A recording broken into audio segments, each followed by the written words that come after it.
J'espère que vous allez bien. J'ai un petit peu coupé avant la fin. J'étais impatiente de vous retrouver en ce 18 décembre 2024.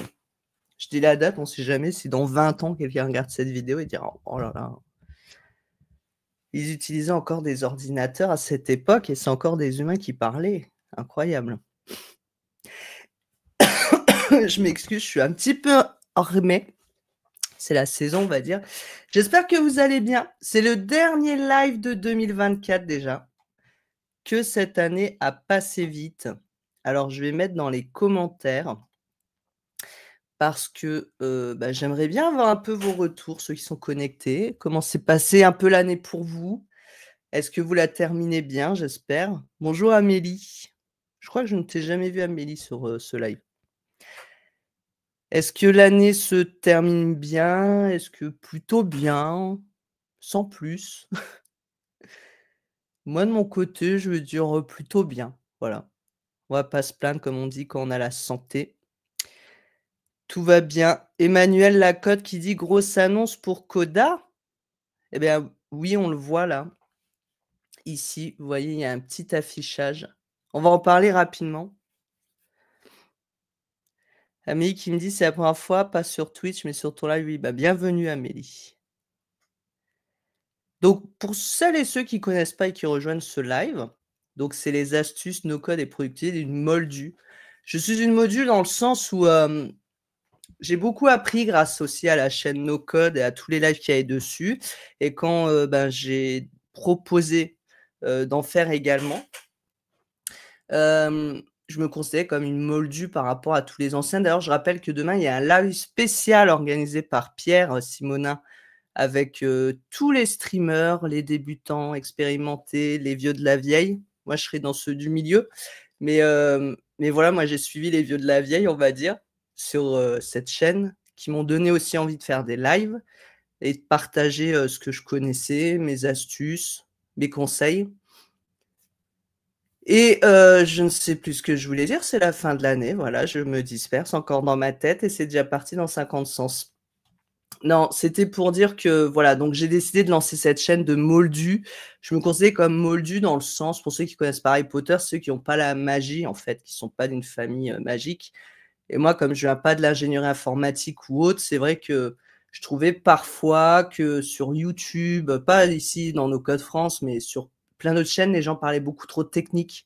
Moi, je me sentais pas concernée ni incluse en fait, j'avais l'impression que c'était réservé à une certaine élite et j'avais envie de montrer voilà que on peut expliquer aussi des choses sans être toujours trop technique ou en essayant de vulgariser. Enfin, en tout cas, c'est ce que j'ai essayé de faire sur cette chaîne, de vous apporter du conseil en essayant de vulgariser les choses.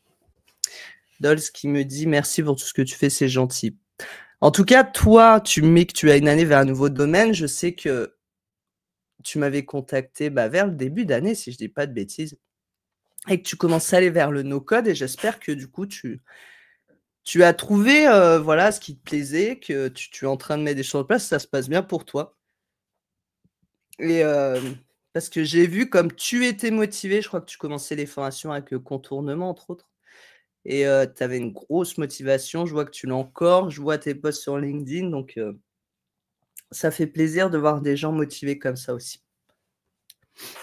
Alors je me suis mis en tout petit parce que pourquoi je me mets en petit?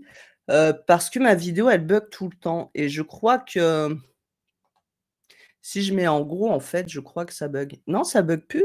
J'aurais peut-être trouvé la solution avant, la fin de l'année? Non, parce que ça met que la connexion, elle est instable.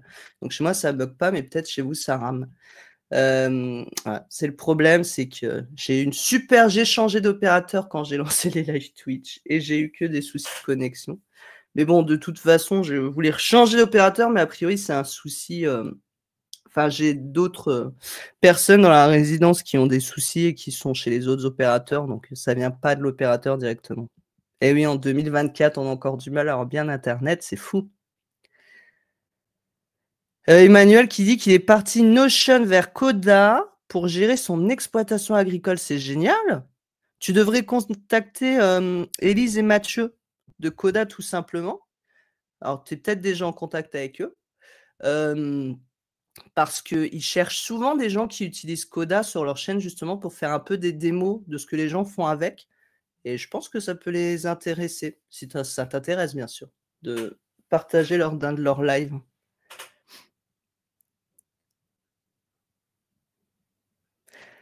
Voilà.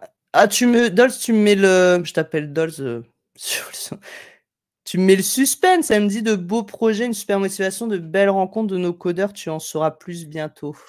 Ça met le suspense.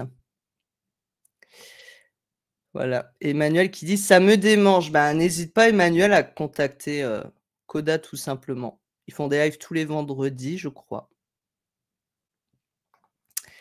Voilà. On te demande aussi: «C'est quoi ton LinkedIn?» N'hésitez pas à partager, vos liens aussi. Si vous faites aussi des tutos, des choses sur internet. Puis comme je dis toujours, donc moi le but c'est de partager mes connaissances. Peut-être que vous avez une meilleure connaissance, c'est possible, on a toujours meilleur que soi-même. N'hésitez pas quand je vais vous démontrer des choses, à me dire: «Bah, moi je fais d'une autre façon, moi je fais comme ça, tu gagnerais du temps à faire comme ci, comme ça». Parce que voilà, on n'a pas la connaissance infuse. Et Amélie qui fait aussi la formation contournement et qui crée son entreprise en 2025. Et ben, félicitations Amélie et je te souhaite plein de bonnes choses. Mais oui, sur le c'est en tout petit, mais je vois ta photo de profil et je t'ai déjà vu sur le Slack, No Code France. Bonjour Talandrius. Je t'ai déjà vu, si je dis pas de bêtises. Alors, aujourd'hui, pour ce dernier live, on va faire un petit truc tranquille. D'habitude, je prépare un peu plus.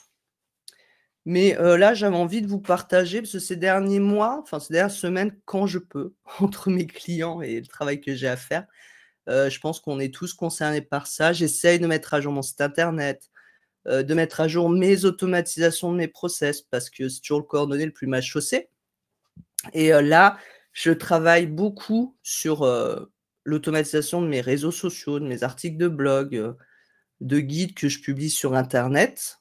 Attention, l'IA ne fait pas tout le travail, mais m'assiste beaucoup. Je vous ai fait déjà plein de démos et c'est là-dessus aussi que je voulais revenir sur 2024, tous les lives qu'on a fait ensemble, c'était un des sujets, principal que j'ai traité. Donc je remets ici le lien, je l'avais déjà mis, mais si pour celles et ceux qui connaissent pas, voilà, vous avez tous les replays de mes lives.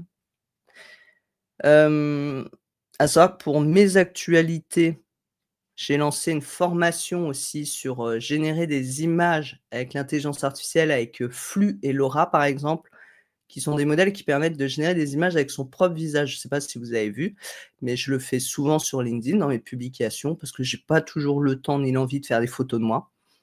Donc, grâce à pas mal de tutos, j'ai mis un peu une méthode, tout ça en place et je montre aussi avec DALL-E, et enfin, je vais pas dans toutes les IA parce qu'il y en a tellement. Je montre celles que moi j'ai utilisées. Encore une fois, il y a des formations sur tout, donc si vous voulez Midjourney ou autre, vous trouverez d'autres formations. Mais voilà, je montre avec ces modèles qui sont peu coûteux. J'aime beaucoup Flux, ou Flux, je sais pas comment on dit, bon. Mais ça permet de faire des choses extraordinaires. Donc si ça vous intéresse, sur mon site jerobin.fr, j'ai fait une formation là-dessus et je pense qu'en 2025, je vais faire une formation plus méthodique sur justement la gestion et l'automatisation de ces réseaux sociaux, blogs, et cetera. Là, en attendant, vous avez beaucoup de choses que je vous ai partagées cette année 2024 sur No Code France, des ressources pour débutants et j'avais commencé ces 2 premiers lives à vous montrer comment mettre en place un système de rendez-vous en ligne avec call.com ou Calendly, même si moi je conseille call.com parce que gratuitement, vous faites beaucoup plus de choses que Calendly. Moi, c'est ce que j'utilise pour ma boîte. Et avec Make et tout, c'est génial, c'est plus facile, je trouve, à implémenter. Ensuite, on a vu sur 2 lives comment gérer justement les réseaux sociaux, ces posts et automatiser avec Make, les posts. Alors je l'ai fait sur Airtable, mais encore une fois, vous pouvez très bien faire tout ce qui est montré avec Notion, Coda, ce que vous souhaitez. C'est pour ça que là, aujourd'hui, ça fait quelques lives que je monte un peu Coda. Mais je pourrais très bien faire ça avec Airtable. Notion, je suis moins fan pour gérer de la base de données, j'avoue. Donc, j'irai plus sur Coda Airtable, mais vous pouvez aussi le faire sur Notion. Ensuite, on avait fait un live il y a 7 mois déjà et je voulais quand même tous vous remercier parce que vous voyez, il y a beaucoup de vues. Ça paraît pas beaucoup parce qu'on voit toujours les influenceurs, mais je peux vous dire que sur la thématique là, quand on n'est pas connu en plus comme moi, c'est beaucoup, beaucoup de vues. Donc je voulais aussi en profiter pour remercier tous ceux qui regardent les replays, plus tous ceux qui participent à chaque fois au live. Merci beaucoup parce que, bah, c'est pour ça aussi qu'on est là et s'il y a du monde, bah, tant mieux, c'est que ça aide des gens et que ça apporte quelque chose, donc ça fait toujours plaisir aussi. Donc ensuite, on a vu des astuces sur Airtable, des petites astuces pratiques pour ceux qui utilisent Airtable. On l'a fait en 2 parties parce qu'à chaque fois, moi, j'ai tendance à dépasser l'heure de live. Vous voyez 1h47, 1h30, 2h10 ici j'avais fait. Bon, il y avait personne après donc voilà. C'est Xavier aussi qui m'a dit: «Vas-y, vas-y, continue». Et ensuite, je vous ai montré comment utiliser ChatGPT pour devenir votre MacGyver. Ça veut dire pour vous aider à décoder du code, à faire des formules dans Airtable, à créer des webhook response dans Make. Donc on a vu pas mal d'astuces comme ça avec ChatGPT pour faciliter la vie. Encore une fois, je rappelle, l'intelligence artificielle, c'est une aide, un assistant. Il fera pas tout pour vous. Donc si vous ne enfin, si vous faites par exemple du webhook response et que vous comprenez pas du tout le code et tout, alors vous pouvez le faire, mais le problème c'est que vous allez s'il y a une erreur, ça va être compliqué des fois, mais bon, ChatGPT pourra vous aider à comprendre. Mais c'est bien aussi quand même de comprendre un peu ce qu'on fait. Ensuite, je vous ai montré comment automatiser la publication sur des réseaux sociaux. Donc là, j'avais fait Coda avec Slack. J'envoyais un message vocal sur Slack avec mon téléphone et ça envoyait directement à ChatGPT qui me crée des modèles en fait, de carrousel Instagram, de posts. Oups là, qu'est-ce que j'ai fait? J'ai appuyé sur espace. Qui crée des carousels, des posts et au final, bah, ça me faisait tout dans un petit tableau et j'avais plus qu'à retravailler les posts et je cliquais et ça publiait. Donc voilà, pour mettre toutes mes idées en forme. Et le mois dernier, donc là, il y avait une petite pause en octobre, j'étais en vacances. Le mois dernier, on a vu comment automatiser son processus de création de contenu avec Canva, où je vous ai montré ce qu'on pouvait faire. C'est un peu limité Canva, mais je vous ai montré comment contourner et utiliser Canva, comment générer en fait, des idées de posts et ensuite pouvoir les exporter facilement, dans Canva pour générer ces contenus. C'est des choses que j'ai montrées, je l'utilise même pas pour moi encore parce que c'est des choses sur lesquelles je travaille et comme je pars dans tous les sens, je pense que vous connaissez le truc, hein. Je pars dans tous les sens, je teste beaucoup de choses. Quand je fais les lives, pour vous, j'essaye de bien recentrer les choses et faire bien les choses et après je le refais pas sur mes trucs. Donc ça, faut que je passe du temps à le faire. Là, je vous dis, je travaille beaucoup là, sur la génération d'images pour mes articles de blog, les contenus et cetera. Et j'essaye, cette année, voilà, cette fin d'année, parce qu'en début d'année, j'ai essayé plein d'outils, TimeTonic, SAR, Coda, Smart Suite, enfin, je les ai tous essayés. J'ai décidé maintenant de me concentrer sur quelques-uns. Ça, c'est un conseil que je vous donne, si vous avez un peu le temps d'essayer certains outils. Vous pouvez pas tout essayer, mais de vous centrer sur certains outils et ensuite de dire: «OK, maintenant je sais ce que chacun peut faire, mais moi je veux me spécialiser sur tel outil». Encore une fois, quand on fait, moi, des prestations no code, les gens viennent pas me voir pour un outil, viennent me voir pour un projet. Donc c'est à moi après de pouvoir leur dire aussi: «Bah, tu peux aller vers tel ou tel outil, c'est plus pratique, à faire». Tu Landry qui dit: «Tu me ressembles bêta testeuse». C'est ça. Mais c'est important parce que moi, j'en ai marre, j'en ai déjà parlé dans les lives, mais quand vous avez des experts, surtout les experts Notion, souvent que je vois sur internet, hein, pas tous, mais là, il y a pas longtemps, sur le Slack No Code France, il y en a un qui a créé une base de données avec Notion et maintenant sa base a pris de l'ampleur et il est embêté parce qu'il y a tout qui rame et tout et je lui dis: «Bah, c'est normal, Notion, c'est pas top pour faire des grosses bases de données» et je dis et il me dit: «Bah, j'aurais bien aimé qu'on me le dise avant» et le problème de tous ces experts, c'est qu'eux, ils connaissent l'outil, donc ils veulent à tout prix vendre la prestation sur l'outil-là et après le client, il est dans la merde derrière. Je pense qu'on n'est pas là pour ça en tant que consultant. On est là aussi pour savoir dire: «Bah, écoute, moi, je peux te faire ça sur tel, tel, tel outil. Maintenant, je pense que ton besoin, il irait mieux sur tel outil» et puis, bah, après, soit on demande à des confrères, consoeurs, on renvoie, on se fait un petit réseau, c'est toujours sympa de dire: «Bah, écoute, par exemple, tiens, sur Coda, Élise Richard, elle est spécialiste, tiens, tu peux aller voir son agence» ou sur Airtable, il y a Julien Mottet ou NoMC, c'est des experts là-dedans, enfin, ou sur Make, tu vas avoir Lilian, enfin, voilà, pour donner des exemples et hem, Moi, je touche, moi, c'est surtout Airtable, Make, Software, Coda, Notion. Mais après, j'ai décidé de sur TimeTonic, il y a des gens qui sont beaucoup plus experts que moi. Je pense à Martial, je pense à Marc-Olivier, enfin, il y a plein d'experts sur plein d'outils. Sur XR, il commence à y avoir plus d'experts aussi. Moi, j'aime bien toucher un peu tous les outils, mais par contre, si je vois que je serai pas capable de développer le besoin du client avec un outil ou que ça va me demander trop de temps de travail ou autre, ben, je vais peut-être l'envoyer à un confrère ou une consoeur. Voilà, mais c'est important de savoir ce que font chaque outil. Donc c'est vrai que début d'année, j'ai passé beaucoup de temps. J'ai fait des vidéos sur mes bidouillages sur ma propre chaîne YouTube et j'ai passé beaucoup de temps, à tester TimeTonic ou autre. Comme ça, je me suis dit: «Si vraiment un jour j'ai du besoin», parce qu'aujourd'hui j'ai pas de besoin d'entreprise qui aurait l'utilité de TimeTonic, mais je sais que si j'ai un besoin, soit, ben, je peux demander à un confrère ou autre si c'est urgent, soit, ben, je pourrais me remettre un peu dessus si je commence à avoir plusieurs demandes. Mais on peut pas être partout et enfin voilà, tout ce qu'il y a aujourd'hui avec l'intelligence artificielle, les outils comme Bolt, qui génèrent des applications. Alors au début, j'ai envie de sauter un peu là-dessus comme tout le monde, tu vois? Tu vois le truc, c'est le syndrome de l'objet doré. On voit: «Ah là là», il y a tout le monde qui en parle, puis après à un moment, faut se dire: «Attends, je suis en train de passer des soirées sur un truc au final qui n'apporte rien à mon business, à part m'éclater». Mais voilà, il y a tellement de choses, c'est trop nouveau. Il y a toute la question des gestion des données, de la sécurité.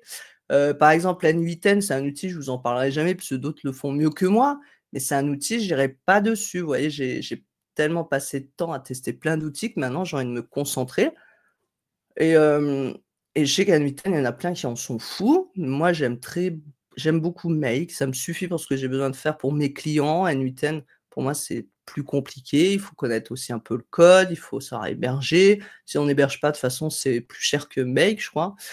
Donc voilà, donc je regarde un petit peu, je fais une veille, mais je pense qu'à un moment, il faut savoir aussi se calmer et dire: «Je peux pas être partout. Moi, j'aime bien travailler avec tel outil.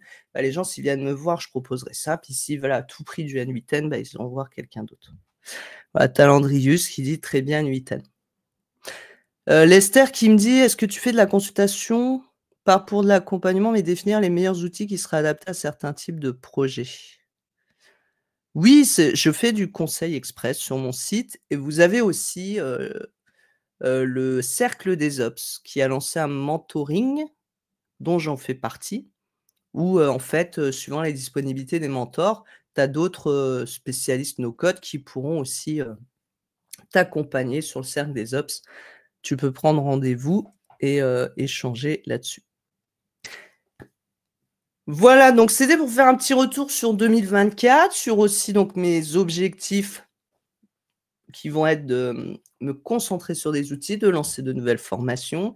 En plus, j'ai une autre activité à côté pour celles et ceux qui ne savent pas, chez Gills Records, qui est ma société de production musicale et de formation coaching pour les artistes, pour tout ce qui est marketing, promotion, structuration, booking, droit, et cetera. Donc je fais aussi beaucoup de formations et tout là-dedans. Je suis en train d'écrire un livre, pour le marketing musical. C'est mon 4e livre, que j'écris pour les artistes. J'avais fait un livre aussi sur la communication digitale, pour les TPE, les entreprises, sur, Guylaine Robin Consulting. Merci Dolz.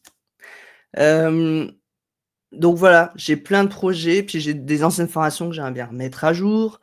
Hem J'ai envie de lancer une boutique à côté parce que ça fait un moment que je m'y mets parce que je suis un peu chauvine et j'aime beaucoup ma Lorraine.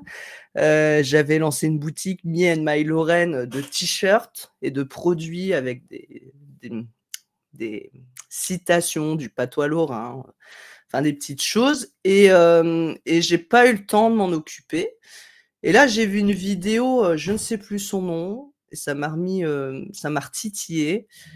Je ne sais plus, je suis désolé, qui fait, aussi de l'automatisation et qui veut montrer comment en 6 mois, il va développer une boutique en ligne pour vendre des posters et cetera, tout avec l'intelligence artificielle et là, je me suis dit, il y a 2 jours, je me suis dit: «Mais tiens, pourquoi pas relancer cette boutique et faire ça mieux et utiliser les outils que j'avais pas avant?»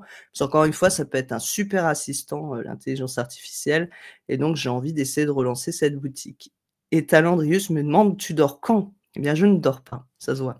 Non, Non, là, cette fin d'année, j'ai toujours du mal à dormir les fins d'année, je sais pas pourquoi. Mais non, j'essaye de dormir, j'essaye. Je m'étais dit, en fait, le problème, c'est, quand on utilise des outils et maintenant j'automatise beaucoup de choses aussi. Donc c'est vrai que ça m'aide beaucoup parce que quand j'ai commencé le no-code en 2021, c'était pour automatiser mon propre organisme de formation. Ça m'a fait gagner beaucoup de temps. Du coup, j'ai beaucoup moins de suivi à faire. Tout se fait tout seul et j'ai juste un contrôle parce qu'il faut toujours avoir un contrôle sur ce qui se passe. Gérer des fois les petits bugs. Mais du coup, c'est vrai que ça me permet de gérer mes 2 activités, plus facilement. Après, j'ai pas non plus des ambitions de grosse agence ou autre, j'ai envie de dire, donc je prends peut-être pas non plus aussi autant de clients que certains. Parce que, j'ai un train de vie, j'ai envie de dire, où gagner 100 000 € par an, ça ne m'intéresse pas. Enfin, je veux dire, voilà, ça dépend aussi les objectifs qu'on a. Moi, j'ai 42 ans, j'ai bossé comme cadre à temps plein dans une grosse entreprise où j'étais en déplacement 3 jours par semaine, je bossais 60 heures par semaine et tout. J'ai plus envie de ça, donc quand j'ai créé ma boîte en 2019, dans la musique, heu, bon, j'en parle un petit peu, on verra après le en fait, le sujet, c'est que je me suis dit: «Maintenant, j'ai plus envie de passer autant plus de temps au travail qu'avec les gens que j'aime». Donc j'ai envie d'être avec ma compagne, j'ai envie d'être avec ma famille, j'ai envie d'être avec mes chats, j'ai envie de profiter de la musique, ah bah, tu vois, Dolz, on a le même âge. La quarantaine, hein, on dit souvent que c'est à 50 ans on change de vie, mais c'est plus la quarantaine quand même. Et donc tant que j'ai, ce qu'il faut pour payer ce qu'il y a dans mon frigo, me faire un peu plaisir, et payer mes factures, j'ai pas besoin de plus si à côté j'ai cette liberté de profiter des gens que j'aime, quoi. Après, voilà, je pense que quand on monte sa boîte, quand on a une vingtaine d'années, on n'a pas le même objectif que quand on a 40 ans, on a plus envie de se sécuriser, de se poser, de profiter de ce qu'il y a aussi. Dolz qui me dit: «Et plus de Calliope». Et oui, plus de Calliope. Alors, Calliope, pour ceux qui connaissent pas, c'est ce qui permet à un organisme de formation de proposer des financements, enfin, c'est pas l'organisme qui propose, c'est, hem, comment dire?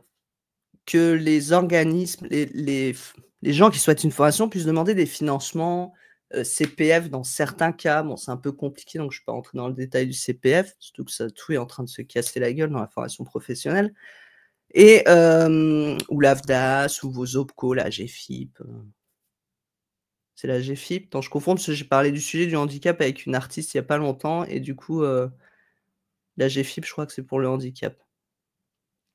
Donc le truc, en fait, c'est que, j'ai décidé en novembre, c'était la 3e année, de mon Calliope, parce que c'est pendant 3 ans, vous avez une certification que vous payez, donc qui coûte, un peu plus de 2 000 € parce qu'il faut payer, les audits chaque année, plus le renouvellement, nanani nanana.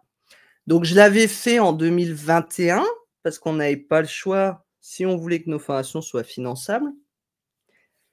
J'ai tout fait comme il faut, je suis quelqu'un d'assez carré, organisé. D'ailleurs même, tous les auditeurs que j'ai eus m'ont dit qu'ils faisaient pas mieux que moi. Enfin, c'est pas pour me vanter, mais du coup, c'est pour ça que j'ai fait aussi une formation gérer, automatiser votre organisme de formation, parce que je montre le système que j'ai mis en place qui fait que j'ai eu tous mes audits, sans aucune non-conformité, l'atelier sur la veille, pour, Calliope et cetera. C'est tout ce que je mets moi en place, en fait, à chaque fois que je forme là-dessus les gens, en fait. Je j'invente pas des choses, je montre ce que je fais qui fonctionne sur, quoi. Donc après on me dit: «Mais pourquoi tu arrêtes Calliope vu qu'au niveau administratif, tu as tout automatisé, que du coup c'est beaucoup moins lourd?» C'est clair, c'est beaucoup moins lourd parce que j'avais automatisé tous mes process, tout était clean. Mais, ah,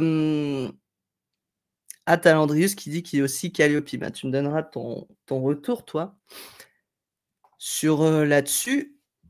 Et en fait, j'ai fait plusieurs posts LinkedIn pour expliquer pourquoi, j'ai décidé d'arrêter parce que je n'avais plus la sérénité et la motivation et la passion de la formation que j'avais quand je me suis lancée en tant que formatrice, en 2019 à mon compte. C'est-à-dire qu'il faut savoir, c'était en 2022 pour tous ceux qui avaient une formation CPF, on a reçu ça a commencé avec des lettres recommandées. Limite où on était tous inculpés de meurtre. Enfin, c'est pour te dire comment l'administration, ils sont un peu ch'tarbes.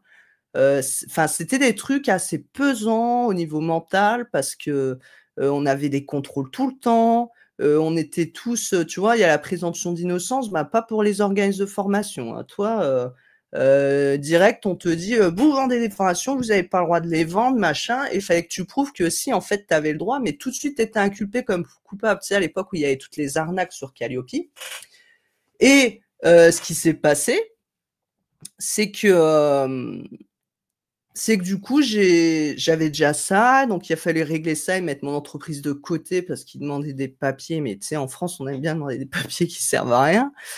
Les réglementations qui changeaient tous les 2 mois, parce qu'avant Calliope, c'était Datadoc, après c'est devenu Calliope, mais en France, on met des choses en place et on réfléchit après. Donc ils se sont dit: «Ah mais en fait, on n'avait pas prévu tel cas. Ah ben, on va remettre à jour le truc. Ah ben, on n'a pas prévu tel truc, quoi», et en fait, tous les 2 mois, tu avais une version. Je crois que le CPF, en 2 ans, tu as 15 versions des CGV et CGU qui sont sorties. Puis après, les financeurs qui finançaient moins. Après, moi, j'ai voulu mettre mes formations, mes certifications sur France Compétences, mais laisse tomber, le truc, c'est devenu un business. C'est même pas un problème administratif, c'est qu'on fait exprès de te dégoûter et on laisse passer des trucs comme les moi, vous savez, je suis franche et transparente, hein, mais tu as les chambres des commerces et de l'industrie, eux, ils arrivent à déposer des référentiels sur France Compétences pour mettre leur formation sur CPF, qui ne répondent pas aux exigences. Mais toi, tu fais un dossier, j'avais passé 2 mois à faire un dossier de 50 pages pour montrer, l'utilité de ma certification pour les artistes, pour faire leur promotion marketing, tu vois? Enfin, j'avais des témoignages, des trucs et tout. La nénette, j'ai eu un rendez-vous, ils ont refusé mon dossier parce qu'ils acceptent que 10 ou 20 des dossiers. Heu, J'avais passé des mois de travail dessus, parce qu'après tu peux payer des consultants, mais ça coûte encore la peau du cul. C'est vraiment un business tout ça, et au final, j'ai eu une visio avec quelqu'un de France Compétences qui n'a pas mis en marche sa caméra. Donc tu sais, le truc limite, tu as la voix anonyme, tu sais, peut-être ils se font harceler ou menacer, je ne sais pas.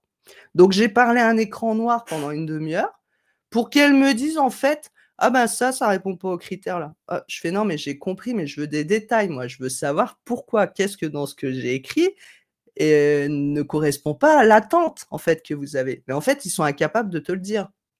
Tu sais, ça c'est comme quand tu appelles les impôts et tout, et ils disent: «Oui mais suivant l'article machin», tu fais: «Oui mais le truc il est pas clair, moi je veux que vous m'expliquiez concrètement». Bah, ils savent pas. Bah, là, c'est pareil. La dame, elle savait pas m'expliquer, donc j'ai été dégoûté, j'ai passé des mois de travail ou autre. Je ne sais pas, en fait, ce qu'elle attendait, et quand tu leur dis: «Mais je comprends pas parce que là, on a des certifications du ministère du Travail ou de l'Agriculture sur France Compétences qui ne répondent pas non plus au référentiel». Pourtant, eux, ils passent, et je suis pas sûre qu'ils ont, sachant que pour déposer une certification, tu attends minimum 7 mois avant d'avoir une réponse. Donc déjà, au bout de 7 mois, ils m'ont répondu parce qu'il manquait, une feuille. Donc après, tu es obligé de réattendre, tu vois? Enfin, c'est un truc de n'importe quoi. Voilà, comme tu dis, Talandrius, business is business dans la formation, et en fait, c'est pas Calliope en soi, la gestion des process, ça, c'est un truc que je fais pour moi tous les jours, même si j'ai pas Calliope. C'est un truc que je fais pour les autres entreprises. C'est pas ça le problème. Le problème, c'est le business derrière et les incohérences, et qu'à un moment, bah, ça a commencé à me dégoûter tout simplement parce que je passais plus de temps à répondre aux exigences administratives, même si certaines choses sont automatisées. À un moment, si ton logo sur ton site, le texte pour dire que tu as Calliope, il est au-dessus et pas en dessous du logo, on peut te retirer ta certification, tu vois? C'est ça qui dit, en fait, que ton organisme de formation est de qualité. Parce que tu as bien mis le logo avec le texte comme il faut sur ton site, parce que tu as bien mis la date dans le pied de page de tes documents, parce que dans ta veille, tu as bien écrit à chaque fois que tu lis un article ce que tu en as fait derrière, tu vois? Non mais on c'est n'importe quoi, et donc j'aurais pu continuer à faire tout ça, mais comme j'ai dit, maintenant j'ai envie de profiter des gens que j'aime et de la vie et de faire les choses que j'aime, et j'en ai marre de me prendre la tête à mettre des dates sur des documents qui servent à rien, à faire des versions de mise à jour pour l'auditeur parce que ça lui fait plaisir, à lire à chaque fois parce qu'ils t'envoient les nouvelles, conditions d'utilisation des sites, mais ils te disent pas en fait ce qu'ils ont modifié, donc tu te retapes 90 pages à lire à chaque fois. C'est tout ça qui m'a dégoûté, et c'est tout ça qui a fait que j'ai dit: «Je n'ai plus envie de donner de l'argent à ce truc». Surtout que La plupart des gens qui font des formations, du coup, j'ai pas eu ma certification CPF, donc la formation n'était plus sur CPF. Parce que les certificateurs qui sont existants ne veulent pas partager leur certification, ils veulent la garder pour eux. Donc toi, tu ne peux pas l'utiliser. Et en plus, du coup, tous ceux qui sont formateurs, formatrices, qui font mes formations automatisation F, ils font des demandes de dossiers de financement et ils font comme c'est de la formation en ligne, en France, on considère que la formation en ligne est moins qualitative qu'en présentiel, donc ça, c'est un truc, ça me rend folle aussi. Donc ils sont, financés 10 € sur l'heure de formation, voilà, des trucs comme ça. Donc au final, les formateurs, formatrices et organismes payent directement de leur poche parce qu'ils en ont marre, parce que de toute façon, ils cotisent à des trucs, ils ont pas le droit de se faire financer. Donc quand tu vois tout ça, que la France est de plus en plus endettée, qu'ils mettent de moins en moins d'argent dans la formation ou autre, bah, tu dis: «En fait, à quoi ça sert que je continue à payer des trucs, qui n'ont pas les valeurs que je veux, qui au final ne tiennent pas leurs promesses?» Parce que Calliope, la promesse, c'était de certifier les organismes de qualité. Je suis désolé, un organisme de qualité, c'est quoi? C'est un organisme qui sait mettre des dates sur des documents? Enfin, c'est ça la qualité des formations? Non, c'est sur la qualité administrative, Calliope, c'est tout. En fait, ils en ont rien à fiche, de savoir si tu fais des formations de merde ou pas. Donc moi, j'ai pas envie de rester dans ce système, donc j'ai décidé d'en partir, même si j'ai perdu aussi du chiffre d'affaires, c'est vrai. Parce que j'avais quand même droit, pour certains stagiaires, à des financements et que, bah, ils me disent: «Bah, du coup, je viens plus chez toi parce que moi, je veux être financé». Bah, tant pis, mais je ne participe plus à ce système qui ne me convient pas. Lester qui dit: «La France s'étonne que certains partent. Revenu de 7 ans au Canada, pas la même, pays en déclin en raison d'une technocratie administration qui n'y comprennent rien». Tu veux dire, Lester, que tes revenus, du Canada, tu trouves que c'est le Canada qui est en déclin aussi ou c'est la France? Talandrius qui dit: «C'est voulu, ils ne veulent que quelques très gros centres de formation qui pompent tout le financement». Non, mais c'est compliqué, c'est compliqué. Enfin voilà, donc du coup, j'ai décidé, non mais tu as raison Lester. Je comprends que tu dises que ce soit plus simple au Canada parce que, bon du coup, je dérape un peu le sujet qui était prévu. Ah, je suis désolé, mais on va quand même voir ce qui était prévu après. Alors Xavier n'est pas là, donc je sais pas s'il y a un autre live après, si je peux dépasser ou pas. Mais bonjour Choul. Schwal, je sais pas comment ça se prononce, Schwal? Hem, Au Canada, dans la musique aussi, hein, je forme des artistes au Canada, en Suisse, en Belgique, c'est l'avantage de pouvoir faire de la visio. Au Canada, en France, vous savez, vous avez le régime de l'intermittence du spectacle qui est très bien pour ceux, qui le souhaitent. Mais en fait, le régime d'intermittence du spectacle, c'est un régime de chômage qui est donné aux artistes salariés. C'est-à-dire que quand tu travailles, tu fais un concert autre, tu es salarié et en échange, tu as le statut d'intermittent. C'est un peu comme des intérimaires. Entre les périodes où ils ont pas de concert ou autre, bah, ils touchent le chômage. C'est ça, en fait. Mais moi, par exemple, en tant qu'artiste, je n'ai jamais voulu avoir ce statut parce que pour l'avoir, il faut faire, 507 heures si je dis pas de bêtises, tu es obligé en fait. Moi, la musique, c'est une passion, j'ai pas envie que ça devienne une obligation et quand tu es intermittent, tu es salarié, donc il faut toujours que tu trouves des contrats et tu es obligé de faire, du mariage, des événements, enfin plein de trucs, des cours et tout pour garder tes heures. Donc c'est un peu lourd, en fait. Hem, mais le problème en France, c'est qu'actuellement, il y avait rien d'autre. Tu avais pas le droit de te produire en tant qu'artiste. Tu vois? Quand moi je jouais, si je faisais une facture, légalement, j'avais pas le droit. Légalement, en tant qu'artiste, même toujours, tu n'as pas le droit de faire de facture quand tu veux jouer. Sauf qu'il y a plein d'endroits qui veulent pas te payer en faisant un contrat de travail pour, 2 heures de concert, ils veulent une facture. Ben, en France, tu vois, on te dit non et les intermittents se battent contre les gens comme moi parce qu'ils pensent qu'on va faire, supprimer leur statut. Non, j'ai envie de dire non et en fait, on a le droit de créer du coup une entreprise en musique si on crée en fait une boîte de production et donc on vend des prestations et on ne se vend plus en tant qu'artiste. Enfin, il faut un peu contourner la loi, mais c'est pas vraiment contourner puisque moi, vous savez, j'essaye d'être réglo sur la loi et maintenant Service Public France a dû s'adapter en voyant que beaucoup d'artistes faisaient des auto-entreprises, parce que tout le monde ne veut pas être intermittent ou ne peut pas l'avoir parce que si tu as pas 507 heures, en fait, comment tu fais pour te faire payer quand tu fais des concerts? Tu vois, ils se sont jamais posé la question. Donc bah, les gens, ils se faisaient payer au black. Donc vaut mieux que le gars, il fasse une auto-entreprise, qu'il facture, il paye des charges que de faire aux blagues, tu vois? Mais on n'a jamais prévu, en fait, ce cas.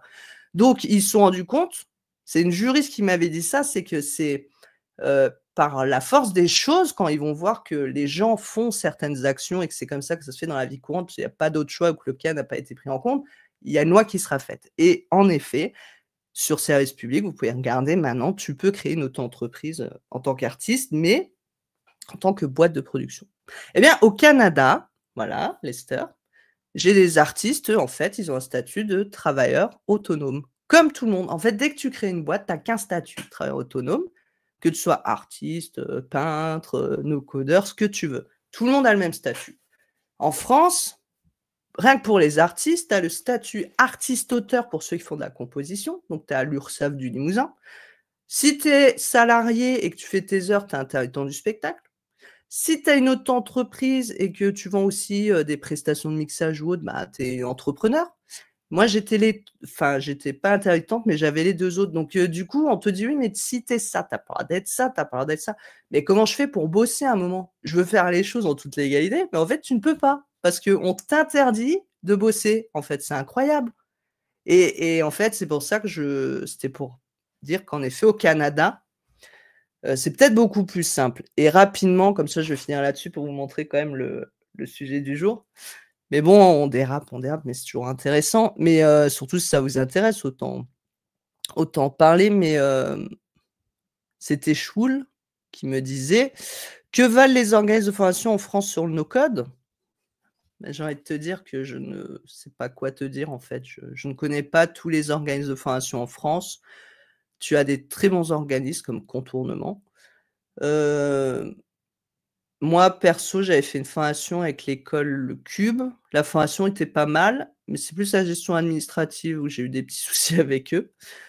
Tu as Otto aussi qui fait des formations, a priori, qui est bien. Hem, voilà. Je crois qu'il y a NoMC aussi qui fait des formations sur Airtable. Mais,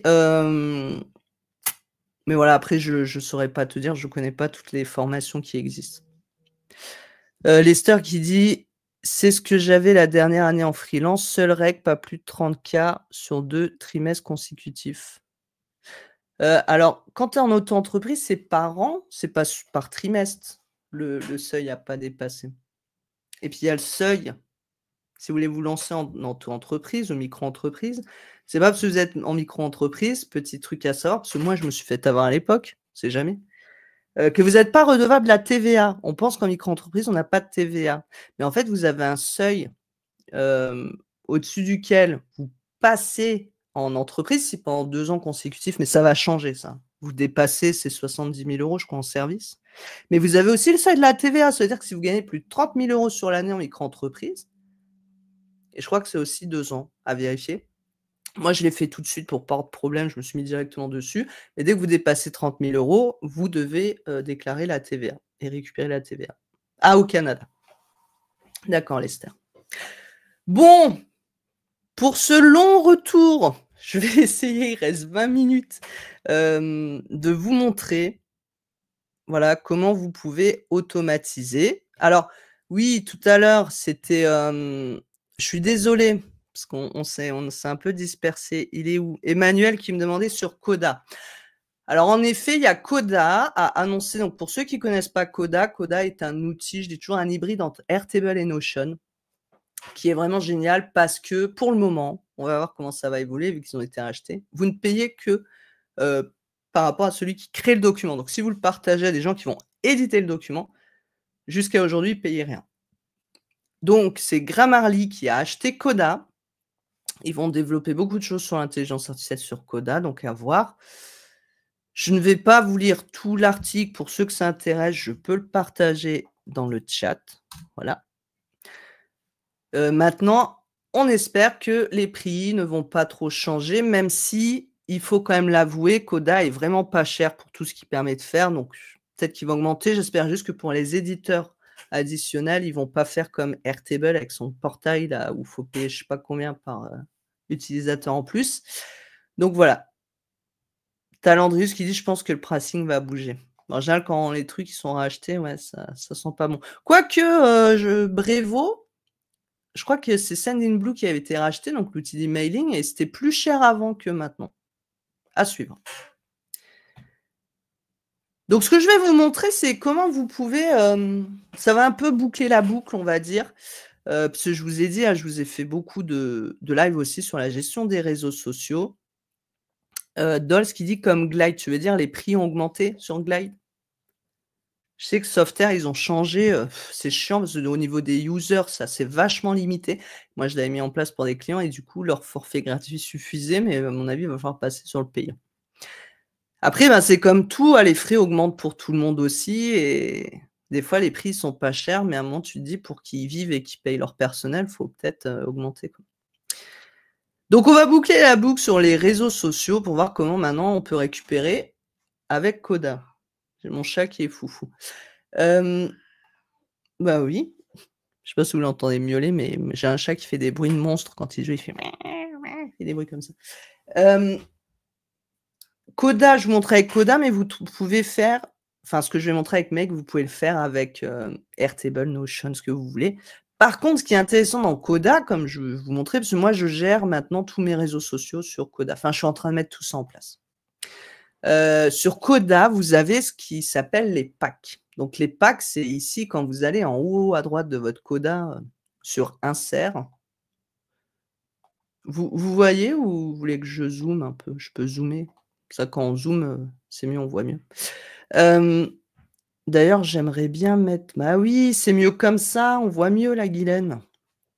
Donc en fait, quand vous allez sur Insert, vous avez, des packs. Voilà, vous pouvez insérer des templates ou d'autres choses. Et les packs, en fait, c'est directement, en gros, des connexions. Comme si vous aviez les API, directement disponibles, en fait, dans Coda, sans passer par Make. C'est-à-dire que vous pouvez faire plein de choses dans Coda, ce qui est pas possible sur Notion, par exemple.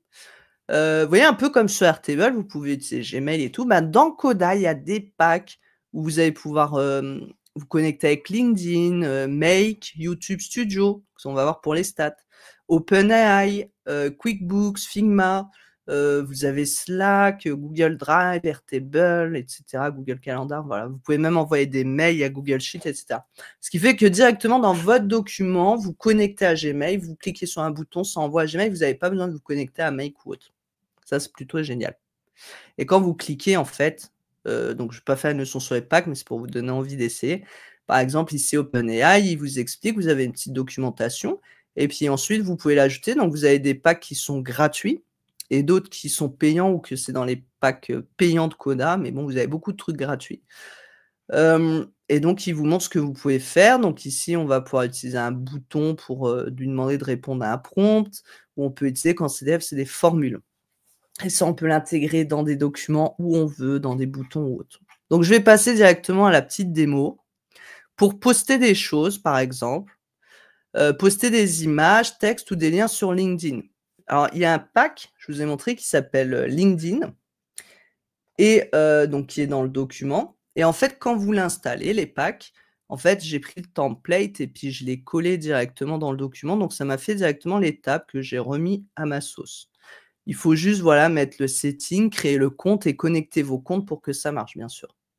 Bah, je vais vous faire un petit exemple. Je vais aller sur LinkedIn et on va y aller. Donc là, en fait, comment ça se passe? J'ai inséré donc le pack. Ça m'a créé ces petites, tables. D'ailleurs, j'aurais pu mettre, voilà, enlever les noms. Enfin bref, c'est pas bien grave.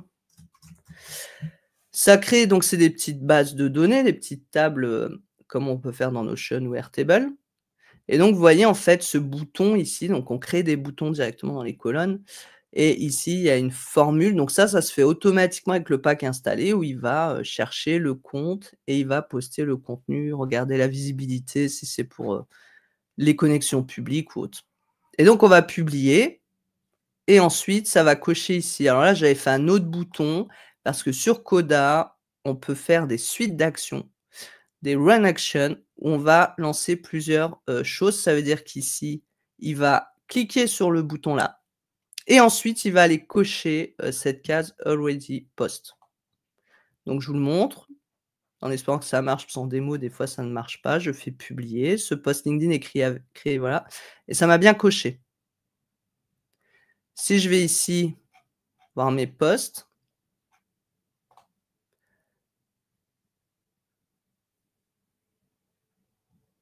Voilà, ce post LinkedIn est créé via l'intégration Coda. On peut faire aussi un link post, donc c'est pas tout à fait le même bouton, mais ça, c'est directement lui qui vous le met où vous pouvez les mettre. Donc là, je vais, partager un link post ou là, avec une image. Cette image, je l'ai générée par exemple, avec, Flux. Donc dans ma formation intelligence artificielle, génération d'images, c'est le genre de choses que je vous montre. D'ailleurs, j'ai déjà des artistes qui l'utilisent et c'est assez impressionnant. Donc je mets share image on LinkedIn et là, en fait, j'espère que ça va marcher, parce que ça marchait, voilà, ça a marché. Je vais ici, je fais réactualiser et c'est assez instantané, hein. C'est vrai que ça marche pas, tu sais? Voilà, ce post est créé via l'intégration Coda et ça, c'est une image, faite par intelligence artificielle. Donc je vais les supprimer, voilà, pour que ça sert à rien. Déjà que je me suis planté dans mes planifications de posts, j'ai vu que j'en avais mis 2 aujourd'hui au lieu d'en mettre qu'1. C'est la fin d'année. Donc voilà ce qu'on peut faire pour poster, par exemple, avec les packs. Donc c'est pour ça que je voulais vous montrer. Maintenant, on peut aussi utiliser des packs pour récupérer des informations dans Coda. Donc ça, vous pouvez le faire que dans Coda, mais je vais vous montrer après, vous pouvez le faire avec Make. Donc ça, c'est le pack YouTube Studio. Si je vais voir ici, vous voyez, j'ai un pack YouTube Studio et en fait, je vais pouvoir aussi, donc vous connecter votre chaîne, YouTube et cetera et voilà, on peut utiliser les tables ici proposées.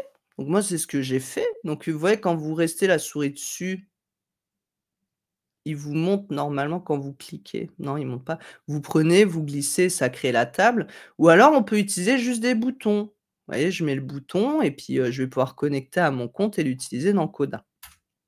Donc là, une fois que votre compte il est connecté, donc là, je vais pas entrer dans les détails parce que j'ai plus trop le temps, mais voilà, j'ai mis mes tables. Donc je vais vous montrer à quoi ça ressemble.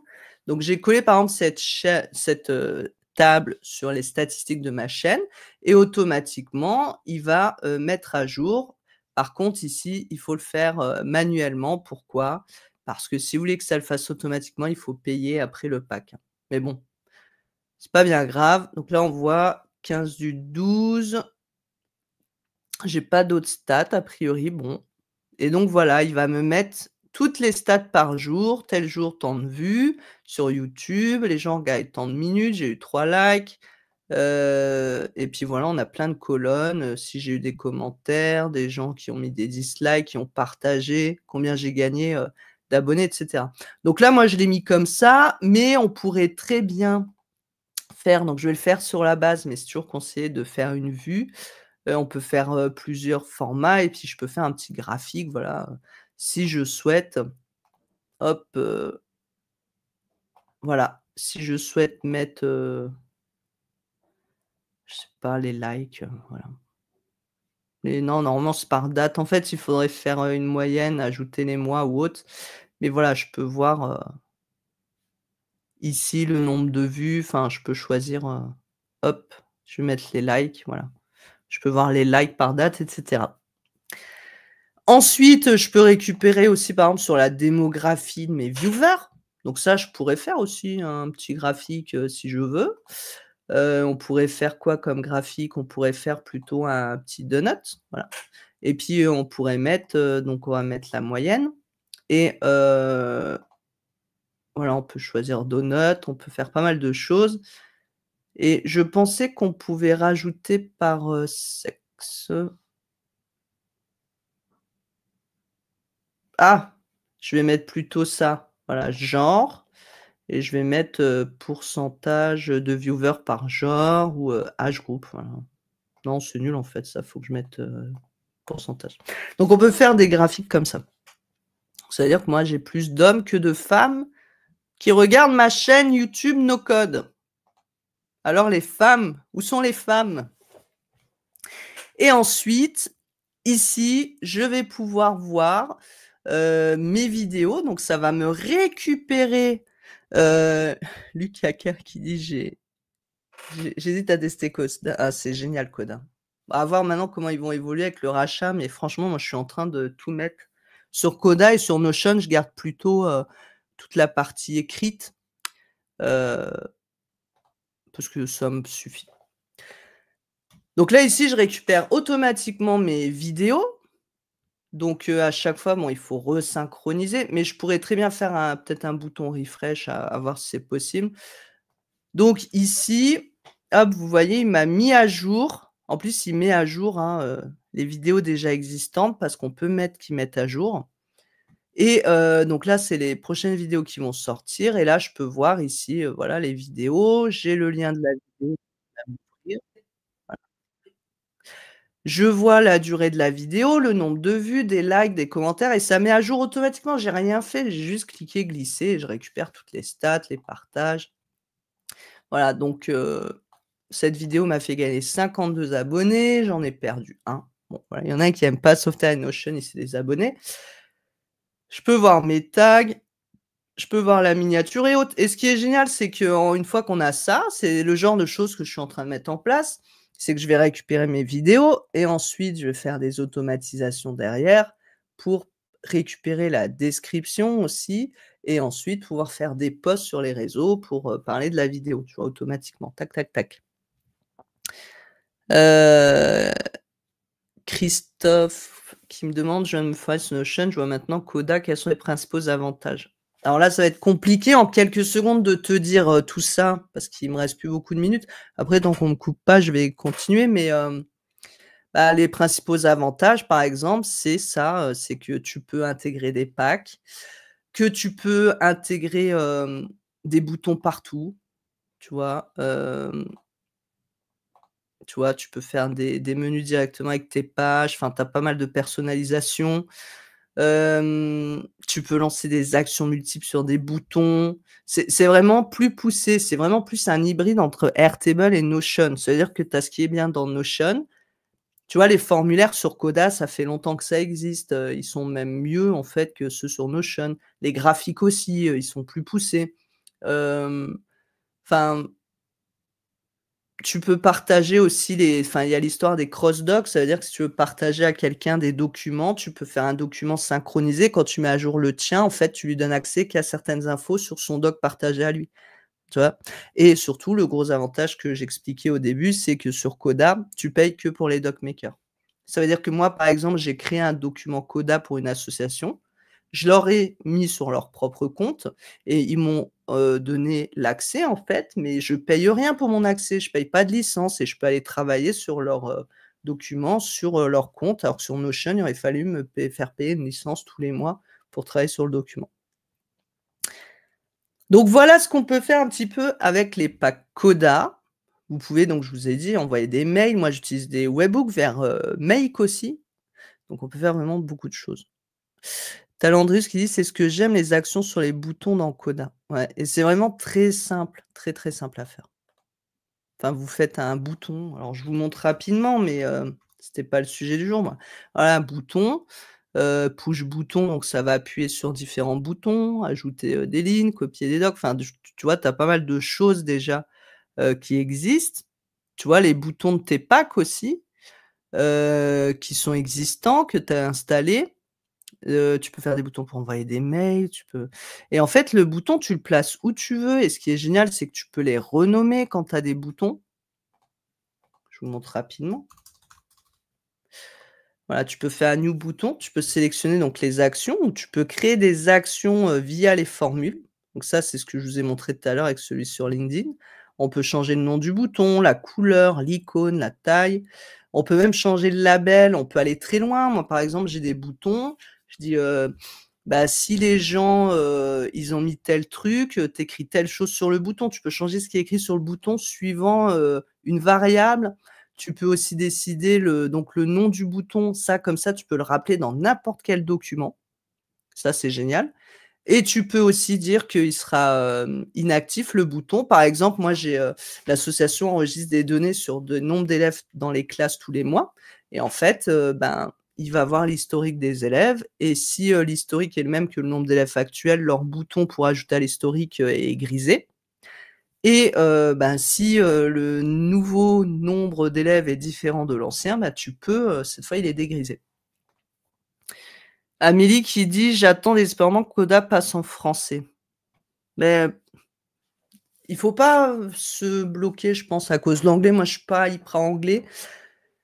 Mais en fait, chaque document, tu utilises Airtable, Make et tout, quand c'est en anglais, en fait, après, tu t'habitues aux termes, c'est toujours les mêmes termes. Et moi, par exemple, à force d'utiliser, Airtable en anglais, eh bien, je n'arrive plus en français. Souvent, la traduction, elle est pourrie. Par exemple, tu vois, sur Airtable, lookup, alors ils ont mis recherche, mais bon, c'est pas vraiment ça, un lookup. Le cumul, ils ont appelé cumul, c'était pourquoi? Pour les roll-up, cumul, tu vois? Et moi, en fait, ça me parle pas les termes qui sont utilisés en français, parce que c'est un peu de la traduction, bidon. Des fois, il vaut mieux utiliser les termes en anglais, parce que comme ça, tu as moins de mal quand tu passes d'un outil à l'autre, je trouve. Enfin, après, c'est mon avis. Donc voilà pour les packs Coda. Alors, je vais essayer de dépasser un peu, parce que normalement, je devais finir à 14h. S'il y a un autre live, coupez-moi, je pense pas qu'il y ait un autre live. Donc pour utiliser les automatisations Make aussi, donc ça, donc là je suis sur Coda, ce que je vous montre, hein. Vous voyez, on peut faire des petits boutons comme ça, enfin c'est sympa sur Coda. Donc là ici, je voulais récupérer des posts, sur Instagram et LinkedIn entre autres. Et du coup j'ai utilisé, alors je vais vous montrer ce que vous pouvez faire. Ici c'est des exemples de scénarios avec, est-ce que je peux le voilà. C'est des exemples de scénarios sur Make avec, des API. Donc c'est un site qui s'appelle Rapid API qui permet d'utiliser des API gratuitement qui sont créées par des gens un peu en open source. Puis vous avez aussi des versions payantes, hein. Tout ne peut pas être gratuit dans la vie, mais bon. Moi la version gratuite me suffit et j'avais utilisé 2 API, donc il y a Willtime, et Fresh LinkedIn Profile Data. Parce que le problème, c'est que sur Make, vous avez une automatisation déjà qui existe, mais pour récupérer les infos des pages. Moi, je veux récupérer les infos de mon profil, parce que je publie pratiquement rien sur les pages. Et donc, il faut passer par l'API. Rapid API, hop. Donc, c'est un site qui permet d'utiliser, vous avez plein, d'API. Voilà. Vous voyez, moi, j'ai utilisé celle-là. Il y a YouTube API.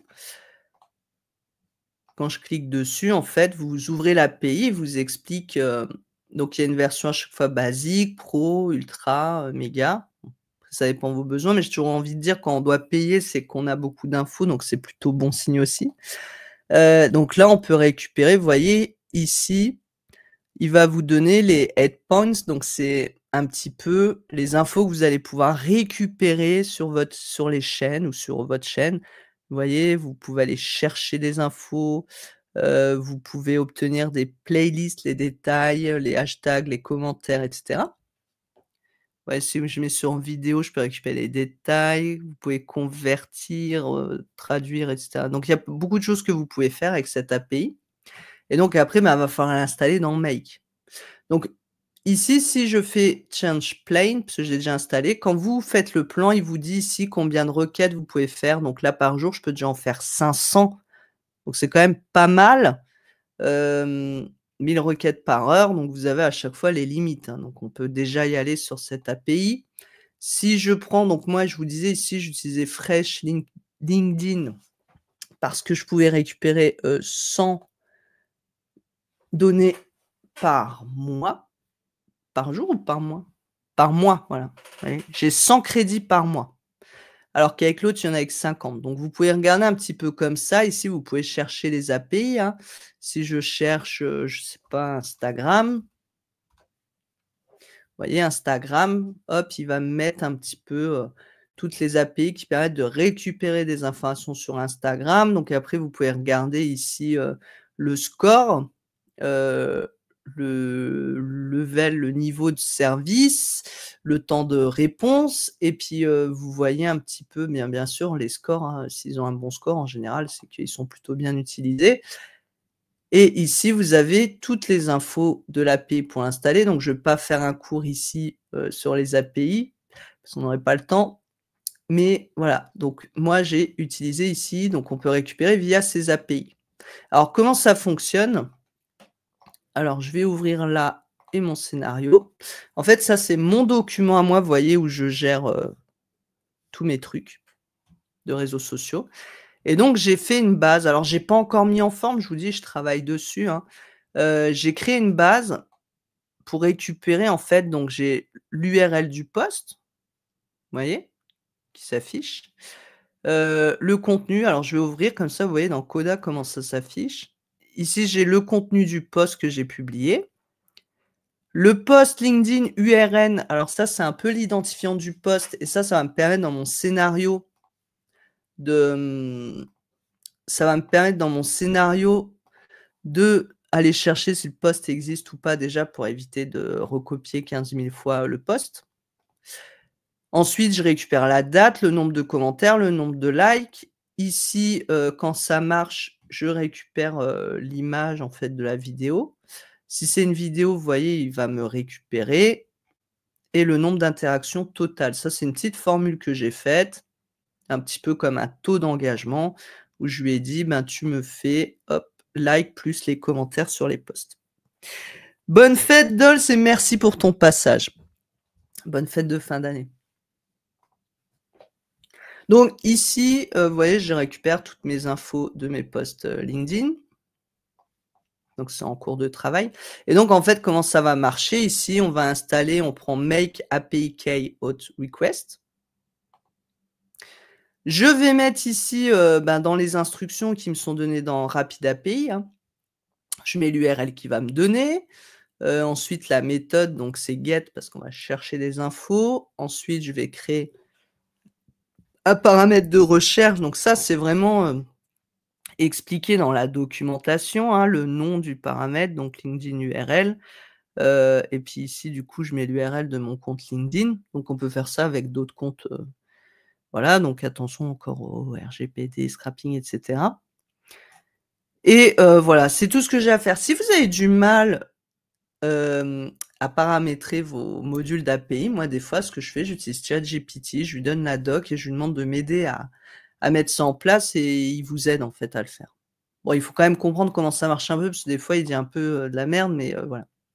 Ensuite, je vais itérer, je vais récupérer les datas qu'il va récupérer. Là, si je fais, lecture ce module,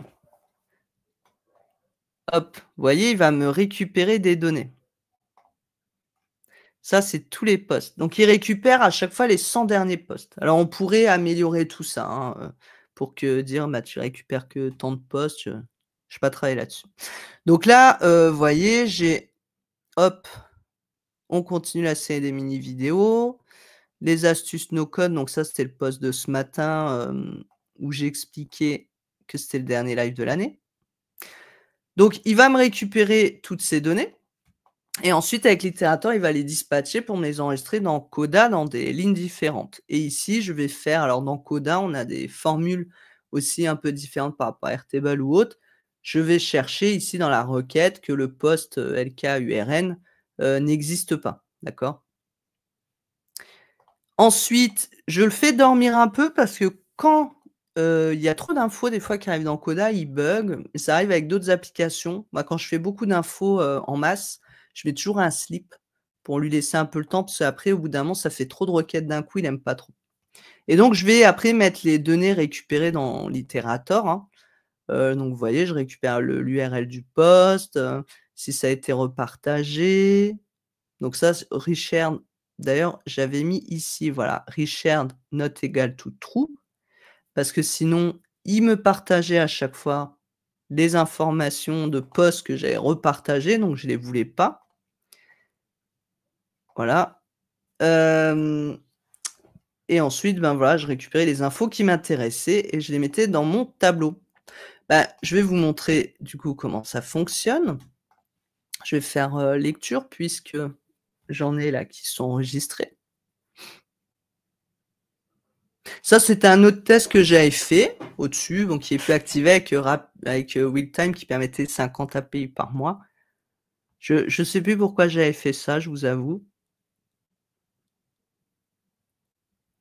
Donc là, c'est en cours.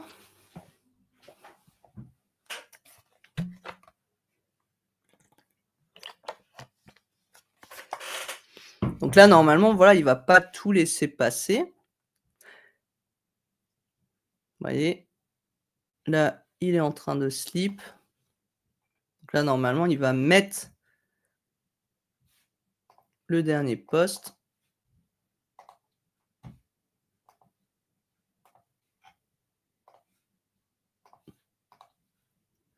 Voilà, il m'en a copié un, 2.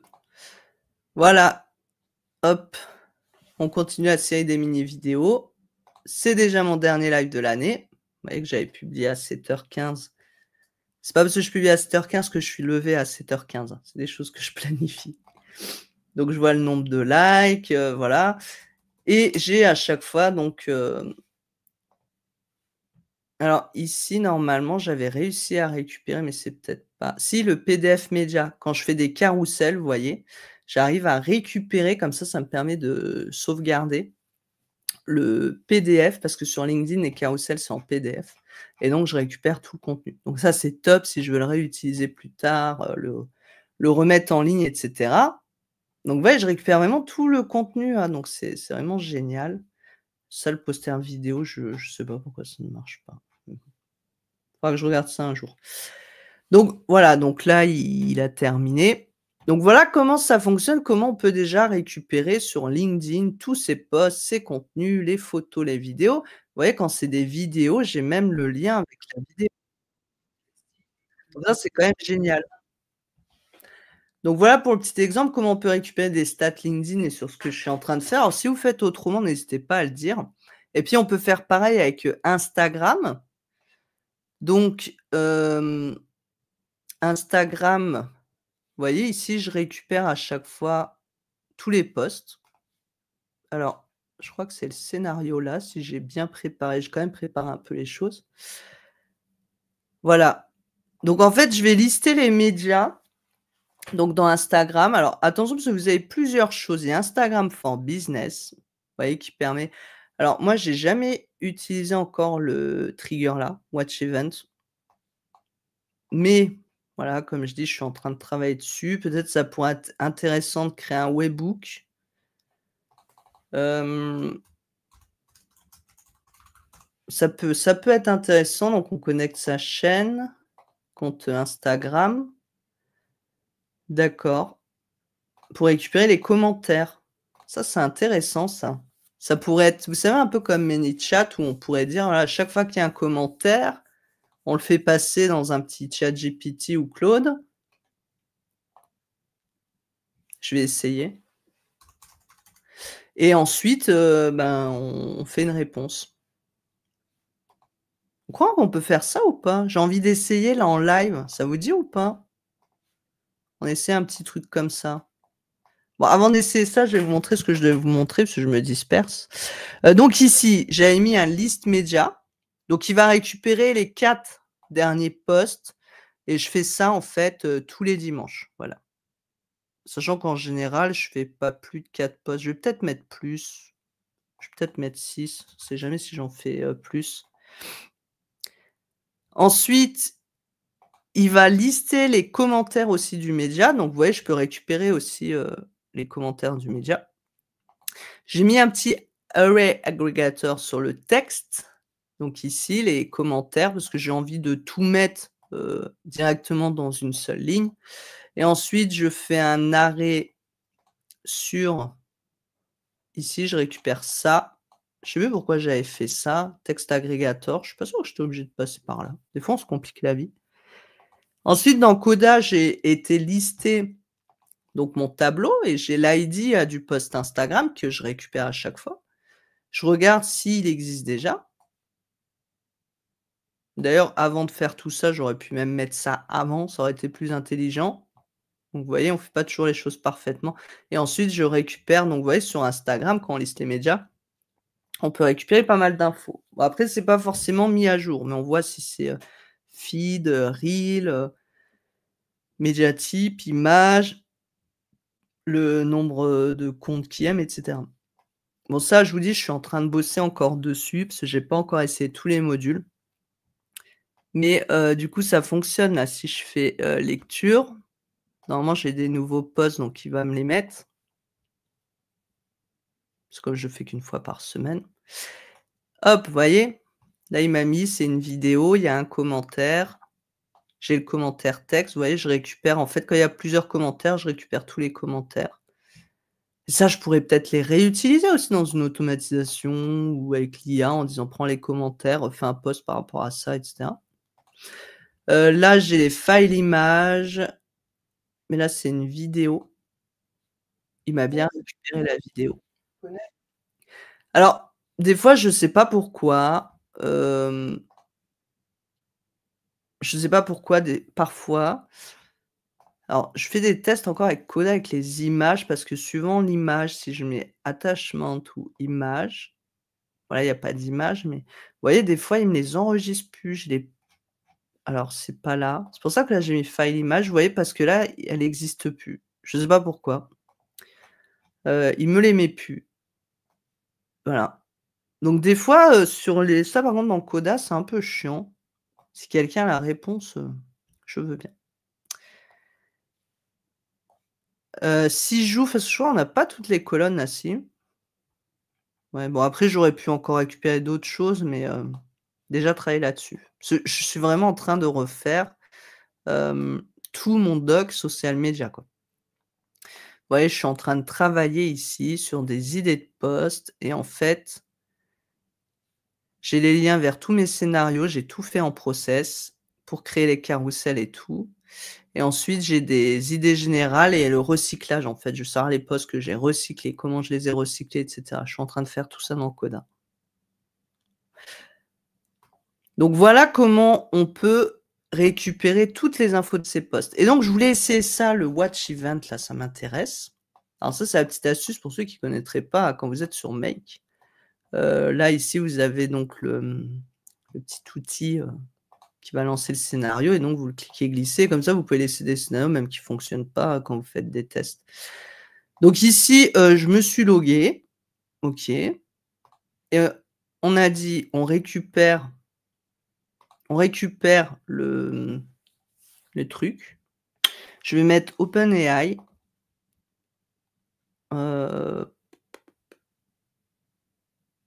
Je sais jamais, j'ai toujours un doute entre, non, mais il y a plus que ça de toute façon. Donc j'ai OpenAI. Si ça vous intéresse, je fais des vidéos là-dessus sur YouTube, sur les différences entre ChatGPT, OpenAI ou autres. On va prendre le modèle là et on va lui dire user. Alors, c'est texte, voilà. Fais une réponse commentaire pour ce commentaire reçu. C'est pas très français ce que je mets sur Instagram. Tac. On va essayer ça. Qu'est-ce qu'on pourrait mettre d'autre derrière?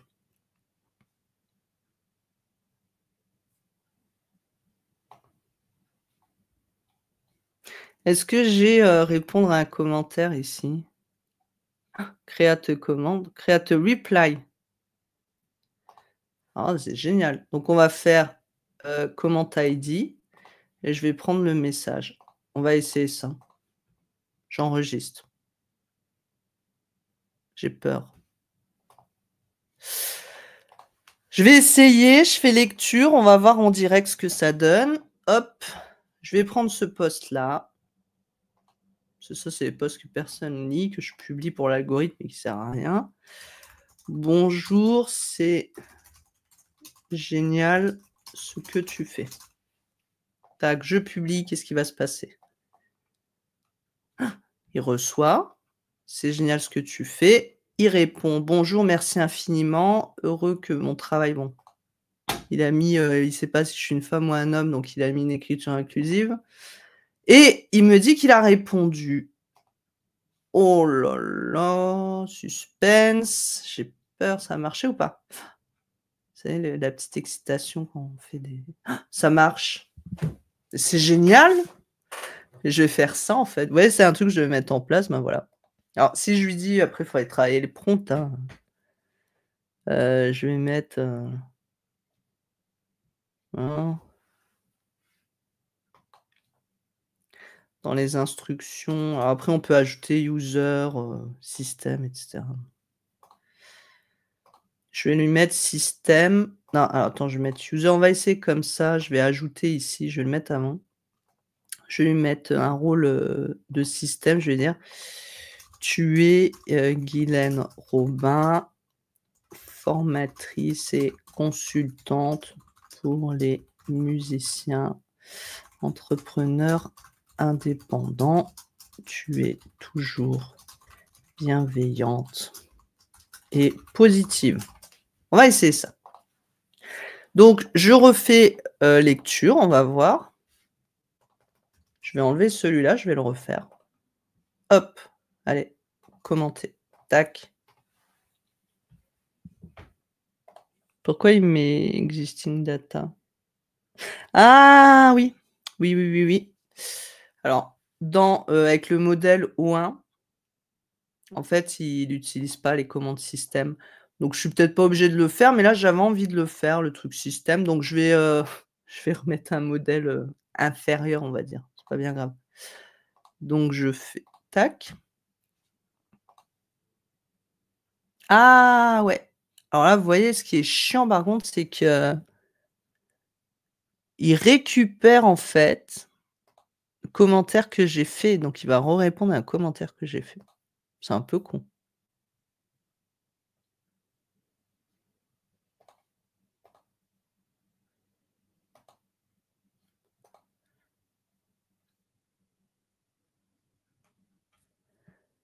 Hem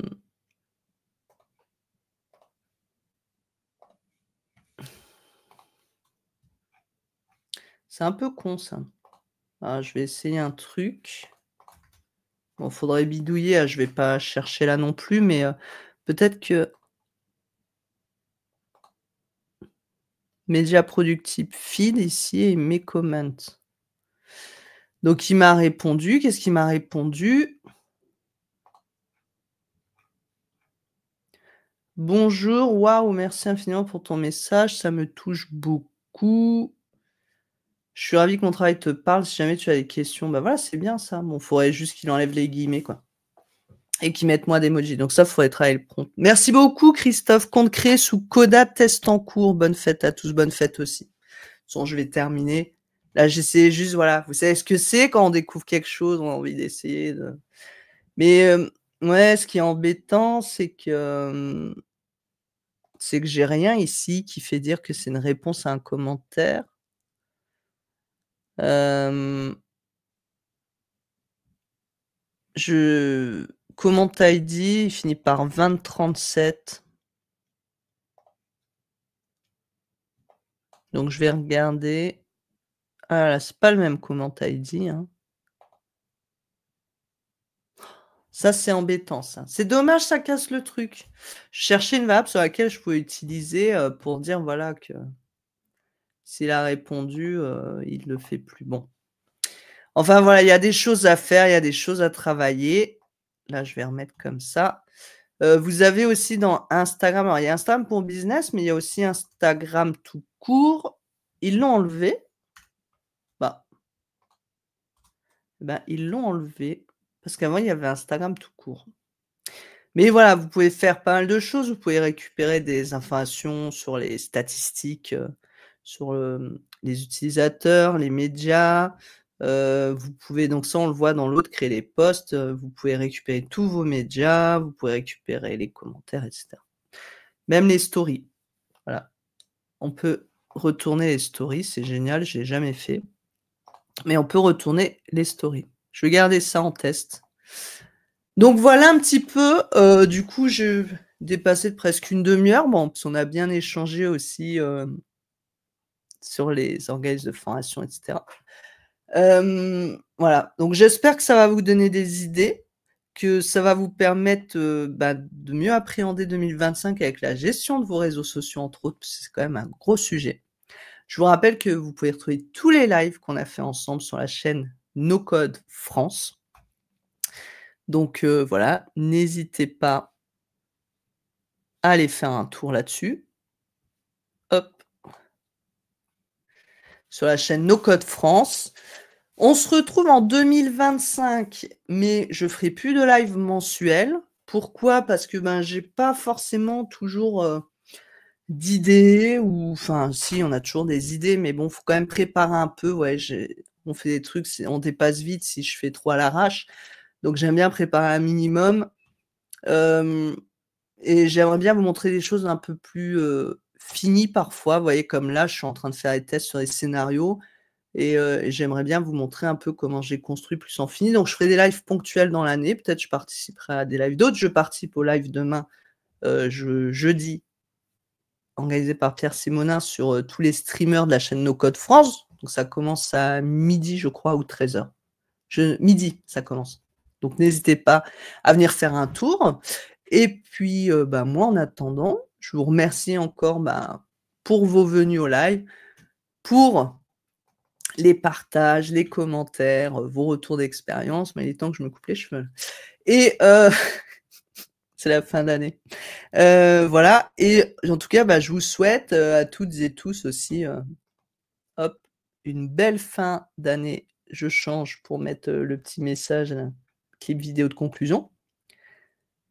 Une belle fin d'année à toutes et tous et on se retrouve en 2025. Vous serez prévenus quand il y a des lives, il y a pas de souci. Bye bye Luc, bye bye tout le monde et surtout, eh bien, prenez soin de vous.